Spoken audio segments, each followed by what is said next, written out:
मिनासन कोनिचिवा welcome back to my Baithaji blog channels. जापानमा मेरो 10औं दिन स्टार्ट भइसकेको छ and today is a holiday. So आज रुमको लागि इम्पोर्टेन्ट सामानहरू किन्नको लागि मार्ट जानुपर्ने रहेछ एक्सप्लोर गर्नको लागि। So let's start my blog. आज बिहान फ्रेस भयो, वासिङ मेसिनमा कपडा हाले अनि नुहाएर अलि मेडिटेसन पनि गरेँ। जस मेडिटेसनले आफूलाई दिनभरि फोकस र पोजिटिभ बनाउने काम गर्छ, फिल पोजिटिभ बनाउँछ।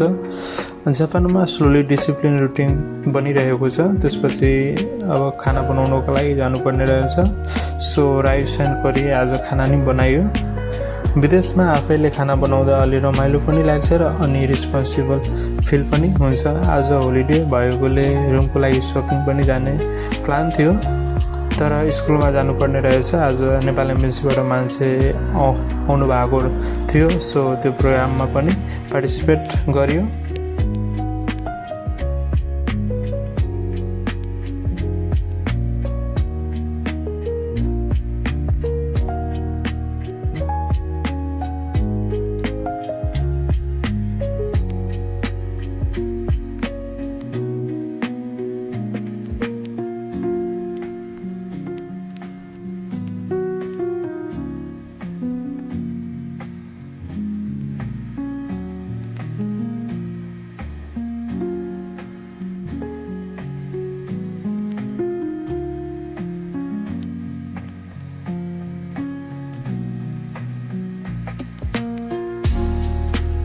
त्यसपछि सपिङको लागि मार्ट गएँ हैन। सपिङको लागि मार्ट जाँदाखेरि यस्तो ट्राफिक भइरहेको अनि मार्ट पुग्यौँ। मार्टमा हेर्दाखेरि प्राइस नि दङ्ग पऱ्यो।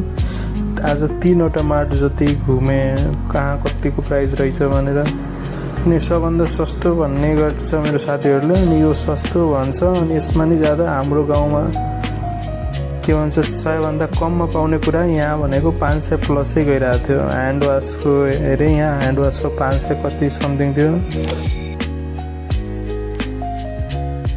जति महँगो भए पनि 5-6वटा सामानहरू किन्यौँ त्यो मार्टबाट। पहिलो मार्टमा जुन सस्तो भन्ने गरिन्छ त्यो मार्टबाट गएर अनि त्यसपछि अब अर्को मार्टमा मासुको प्राइस कति छ भनेर हेर्न गएको थिएँ।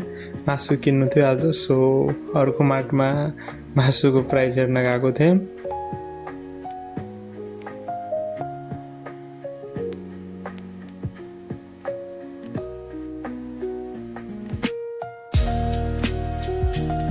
यहाँ के को मासु रहेछ भनेर थाहै लागेन। अनि म गुगल ट्रान्सलेटरलाई अन गरेँ अनि त्यहाँबाट क्यामेरा अन गर्दै हेरिरहेको थिएँ।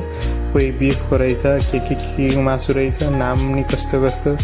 जापानिज ट्रान्सलेट गर्दै हेर्दै यहाँ नि दङ्ग। मैले सोचेँ मासु सस्तो होला, माछा नि सस्तो होला भनेर सोचिरहेको थिएँ। होइन रहेछ, यहाँ 1000 प्लस रहेछ। कति 200 ग्रामको 600 प्राइस थियो। त्यो मासुको चिकनको एउटा थियो हालेको। ओके गाइस, आज ब्लग यति नै। होप तपाईँलाई मेरो जापानको डेली लाइफ ब्लग मन पराउनु भयो होला। भिडियो राम्रो लाग्यो लाइक, कमेन्ट, सेयर, सब्सक्राइब गर्नु होला बैठाजी ब्लगलाई। Thank you. See you in the next blog.